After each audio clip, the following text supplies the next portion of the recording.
আসসালামু আলাইকুম, সবাই কেমন আছেন? সামনে আসছে রমজান মাস। এখন থেকেই কিন্তু রমজানের প্রস্তুতি শুরু করে দিয়েছি, যাতে ভবিষ্যতে কাজ একটু কম হয়, ঝামেলাও কম হয়, আল্লাহর ইবাদতও করা যায়।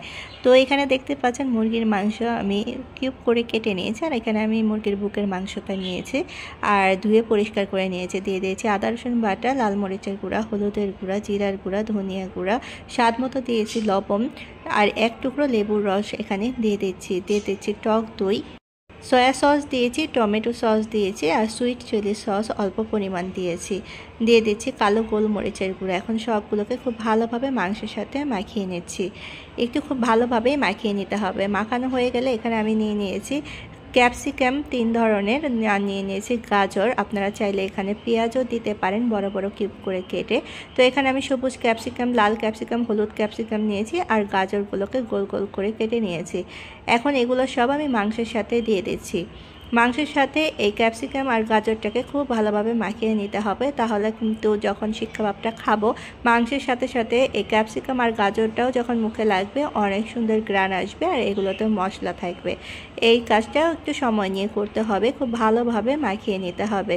দেখতেই পাচ্ছেন আমি একটু সময় নিয়ে মশলার সাথে, মুরগির মাংসের সাথে এই ক্যাপসিকাম আর গাজরটাকে মাখিয়ে নিচ্ছি।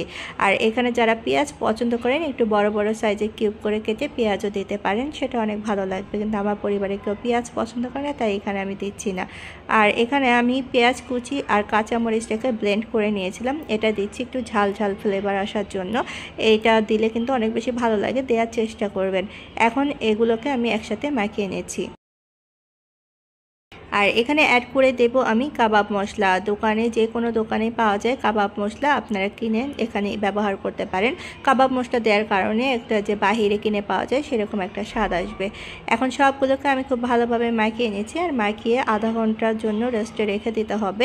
যদি হাতে সময় থাকে 1 ঘন্টাও রেখে দিতে পারেন, তাহলে অনেক ভালো হবে ম্যারিনেট করে রেখে দিতে পারলে। আর যদি একেবারে সময় না থাকে, তাহলে আপনি সাথে সাথে এগুলো শিকে গেঁথে নিতে পারেন। তো এগুলো কিন্তু আমার ম্যারিনেট করা হয়ে গিয়েছিল, আর আমি ভালোভাবে মেখেও নিয়েছিলাম। এখন এখানে শিক কাবাবের যে কাঠি আছে সেগুলো আমি নিয়ে নিচ্ছি। এগুলো আপনারা পানিতে ভিজিয়ে নিতে পারেন আধা ঘন্টার জন্য। এখন এগুলোকে আমি এক এক করে গেঁথে নিয়েছি। প্রথমে আমি ক্যাপসিকাম গাজর দিয়েছি, মুরগির মাংস দিয়েছি, তারপরে আবার আমি ক্যাপসিকাম দিচ্ছিলাম 2 রকমের, আবার মুরগির মাংস দিচ্ছিলাম। এটা পুরোটাই নিজের ইচ্ছার উপর, যার যেরকম পছন্দ সেরকম করে দিতে পারেন। আমি এক এক রকম করেই গেঁথে নিয়েছি। বাস আবার মাংস দিয়েছি। আমি এখানে 3 লেয়ারের মাংস দিয়েছিলাম, কিছুটা আমি 2টা করেও দিয়েছি মাংস। তো এরকম করেই কিন্তু রেডি হয়ে গিয়েছে, দেখতেই পাচ্ছেন। বাকিগুলো আমি এরকম করে রেডি করে নেব। তো দেখতেই পাচ্ছিলেন অনেকটা কিন্তু মাংস 2 পিসও আছে, আবার অনেকটাই 3 পিসও আছে। তো আমি আমার পছন্দ মতো করে নিয়েছিলাম। আর ক্যাপসিকাম গাজরও এক এক রকম, দেখতেই পাচ্ছেন। কিন্তু দেখতে কিন্তু অনেক আকর্ষণীয় লাগছে, তাই না? আর খেতে অনেক মজা হয়েছিল। দেখতে দেখতে কিন্তু সবগুলো রেডি হয়ে গেছে। এখন এগুলোকে আমি ডিপ ফ্রিজে রেখে দেবো 3 থেকে 4 ঘন্টার জন্য।